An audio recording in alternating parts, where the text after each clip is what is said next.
আমার সকল দর্শক বন্ধুকে সুমনার ব্লগে অনেক অনেক স্বাগত জানিয়ে আজকের ভিডিওটি শুরু করছি। বন্ধুরা, আর মাত্র কটা দিন সামনে আসছে পবিত্র দোল পূর্ণিমা। আমাদের বাঙালিদের সমস্ত উৎসবগুলির মধ্যে দোল বা হোলি হলো অন্যতম রঙের একটি উৎসব। তবে শুধুমাত্র বাঙালিরাই নয়, সারা ভারতবর্ষের বেশিরভাগ জায়গাতেই রঙের এই উৎসব মহা সমারোহে পালন করা হয়ে থাকে। এই দোল পূর্ণিমা বা দোলযাত্রা ফাল্গুন মাসের পূর্ণিমা তিথিতে হয়ে থাকে। দোল পূর্ণিমা তিথিতে শ্রীধাম বৃন্দাবনে শ্রী রাধিকা এবং অন্যান্য গোপিনীদের সঙ্গে আবির খেলায় মেতেছিলেন ভগবান শ্রীকৃষ্ণ, এবং সেই কারণেই দোল পূর্ণিমা তিথিতে ভগবান শ্রীকৃষ্ণ এবং শ্রী রাধার যুগল বিগ্রহের পুজো করেন সবাই। তো পঞ্জিকা অনুযায়ী কবে পড়েছে এবছরের দোল পূর্ণিমা? এছাড়াও এবছর দোল পূর্ণিমার দিন চন্দ্রগ্রহণ পড়ে যাওয়ার জন্য বাড়িতে গোপাল এবং রাধা মাধবের পুজোয় কী কী সতর্কতা অবলম্বন করা উচিত, এই বিষয় নিয়ে আমি আজকের ভিডিওর মাধ্যমে আলোচনা করব। তাই বন্ধুরা, আজকের এই ভিডিওটি খুব ভালো করে দেখে নাও। আশা রাখছি এই ভিডিওর দ্বারা তোমরা উপকৃত হবে। মনে করা হয় পবিত্র দোল পূর্ণিমার রাতে খুলে যায় সৌভাগ্যের দ্বার, দূর হয়ে যায় আমাদের জীবনের সমস্ত জটিল সমস্যা। এই পবিত্র পূর্ণিমা তিথিতেই চৈতন্য মহাপ্রভুর জন্ম হয়েছিল বলে একে গৌর পূর্ণিমাও বলা হয়। এবছর বাংলার 18ই ফাল্গুন 1432, ইংরাজির 23 মার্চ 2026 মঙ্গলবার পড়েছে শ্রী শ্রী কৃষ্ণের দোলযাত্রা। শ্রী শ্রী গৌর পূর্ণিমা ব্রত ফাল্গুনী পূর্ণিমা। পূর্ণিমা তিথি শুরু হচ্ছে আগের দিন, অর্থাৎ বাংলার 17ই ফাল্গুন, ইংরাজির 2রা মার্চ সোমবার সন্ধ্যা 5:44 এবং পূর্ণিমা তিথিটি শেষ হচ্ছে বাংলার 18ই ফাল্গুন, ইংরাজির 23 মার্চ মঙ্গলবার বিকেল 4:59। প্রশ্ন হচ্ছে, এবছর দোল পূর্ণিমার দিন পড়েছে পূর্ণগ্রাস চন্দ্রগ্রহণ। তো অনেকের মনেই প্রশ্ন উঠেছে, এতে ভগবানের পুজোতে কোনোরূপ অসুবিধা হতে পারে কি না, বা সত্যনারায়ণ যারা বাড়িতে এদিন দেবেন ভাবছেন তাদের কি করণীয়। অনেকের মতে গ্রহণকে অশুভ বলে ধরা হয়ে থাকে, আর এবছরে প্রথম পূর্ণগ্রাস চন্দ্রগ্রহণ ফাল্গুনী পূর্ণিমা তিথিতেই হবে।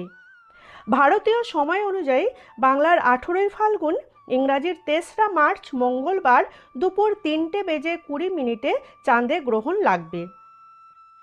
গ্রহণ চলবে সন্ধ্যা 6:47 পর্যন্ত। মোট 3 ঘন্টা 27 মিনিট ধরে গ্রহণ চলবে। এদিন হবে পূর্ণগ্রাস চন্দ্রগ্রহণ, অর্থাৎ চাঁদ পুরোপুরিভাবে গ্রহণের অন্ধকারে ঢাকা পড়ে যাবে। পূর্ণগ্রাস গ্রহণ শুরু বিকেল 4:34। গ্রহণের মধ্যদশা বিকেল 5:04। পূর্ণগ্রাস গ্রহণ শেষ হবে বিকেল 5:33 এবং চন্দ্রগ্রহণ শেষ হবে সন্ধ্যা 6:47, অর্থাৎ পূর্ণগ্রাস গ্রহণ চলবে 59 মিনিট ধরে। তাই গ্রহণের সূতককাল অত্যন্ত গুরুত্বপূর্ণ। চন্দ্রগ্রহণের 9 ঘন্টা আগে থেকে শুরু হবে এই সূতককাল। ধর্মীয় বিশ্বাস অনুযায়ী এই সময় কোনো শুভ কাজ করা উচিত নয়। তাই যারা বাড়িতে সত্যনারায়ণ দেবেন ভাবছেন তারা আগের দিন, অর্থাৎ বাংলার 17ই ফাল্গুন, ইংরাজির 2রা মার্চ সোমবার দিয়ে দেবেন। পঞ্জিকা মতে সত্যনারায়ণ পুজোর ব্রত উপবাস ও নিশি পালন হবে বাংলার 17ই ফাল্গুন ও ইংরাজির 2রা মার্চ সোমবার সন্ধ্যা 5:42 থেকে সন্ধ্যা 7:11 মধ্যে। তো এদিন সত্যনারায়ণের পুজো করা যাবে, কোনো রূপ তাতে অসুবিধা নেই। আর যারা পরের দিন, অর্থাৎ 18ই ফাল্গুন এবং ইংরাজির 3রা মার্চ মঙ্গলবার পুজো করবেন ভাবছেন, তারা এদিন সকাল 9টার আগে পুজো করে নিতে পারেন। তো এবার বলি বন্ধুরা, দোল পূর্ণিমার পুজোয় কি কি কাজ অতি অবশ্যই করা উচিত। এই দিনটি ভগবান শ্রীকৃষ্ণ ও তার বিভিন্ন রূপের পুজোর জন্য অতি পবিত্র একটি দিন। তাই এদিনে কিছু কাজ রয়েছে যেগুলি গৃহস্থের কল্যাণের জন্য অতি অবশ্যই মানা উচিত। তাই এদিন অনেক সকালে ঘুম থেকে ওঠা উচিত। তারপর বাড়ির মুখ্য দুয়ার এবং বাড়ির তুলসী মঞ্চ পরিষ্কার করে ধুয়ে মুছে আলপনা দিতে হবে। এরপর পরিষ্কার করে স্নান করে পরিষ্কার পোশাক পরে ঠাকুর ঘরেও একইভাবে মুছে আলপনা দিয়ে নিতে হবে। তারপর ঠাকুরের সিংহাসনটি পরিষ্কার করে গঙ্গা জল ছিটিয়ে নিজেকে আচমন করে পূজা শুরু করতে হবে। প্রথমেই গোপালকে বিশেষ যত্নের সাথে ঘুম থেকে ওঠাতে হবে এবং একটি ঘিয়ের প্রদীপ ও সুগন্ধি ধূপ জ্বালিয়ে দিতে হবে ভগবানের সামনে।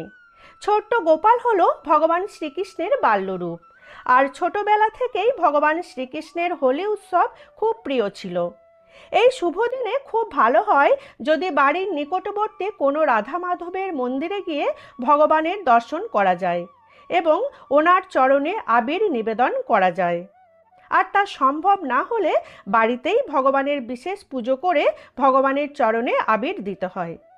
তাই প্রথমেই একটি পাত্রে পঞ্চামৃত বানিয়ে তা দিয়ে সুন্দরভাবে গোপাল এবং রাধা মাধবকে স্নান করিয়ে নিয়ে পরে সুগন্ধি দিয়ে স্নান করাতে হবে।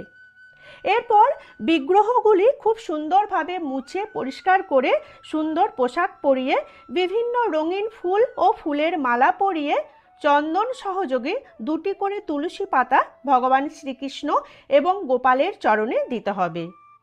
এরপর একটি পাত্রে 3 প্রকার অথবা 5 প্রকারের অর্থাৎ 3টি রং অথবা 5টি রঙের আবির নিয়ে ভগবানের চরণে নিবেদন করতে হবে। তারপর ভগবানের 2 গালে ও কপালে আবিরের ছোঁয়া দিতে হয়।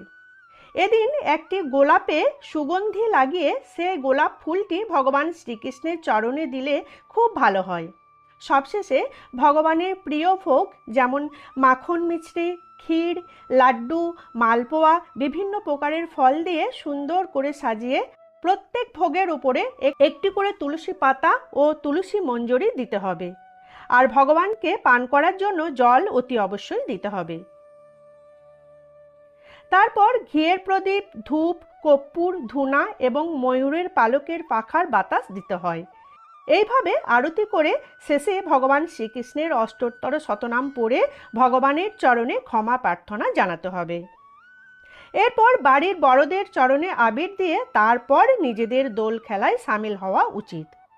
এই দোল উৎসব শুধুমাত্র রঙেরই উৎসব নয়, দোল হলো অশুভর বিনাশ ঘটিয়ে শুভর আগমন বার্তা।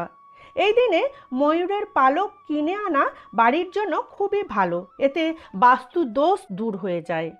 এদিন কোনো মন্দিরে গিয়ে গোপালের নামে বাঁশি কিনে তা নিবেদন করতে পারলে সুসন্তান লাভ হয় এবং মানা হয় এতে কানহাজির মতো সন্তান সুখ হয়।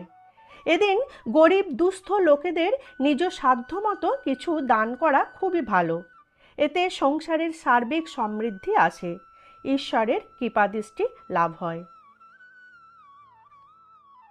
তাহলে বন্ধুরা, এই ছিল আমার আজকের ভিডিওটি ভালো লেগে থাকলে লাইক ও শেয়ার করে দেওয়ার জন্য অনুরোধ রইল। যারা আমার পুরনো বন্ধু তারা এভাবে সাথে থেকো, পাশে থেকো। যারা নতুন বন্ধু প্লিজ চ্যানেলটিকে সাবস্ক্রাইব করে নাও, সাবস্ক্রাইব করে নিয়ে আমার বন্ধু হয়ে আমার পাশে থাকো। জয় রাধা মাধব, জয় গোপাল।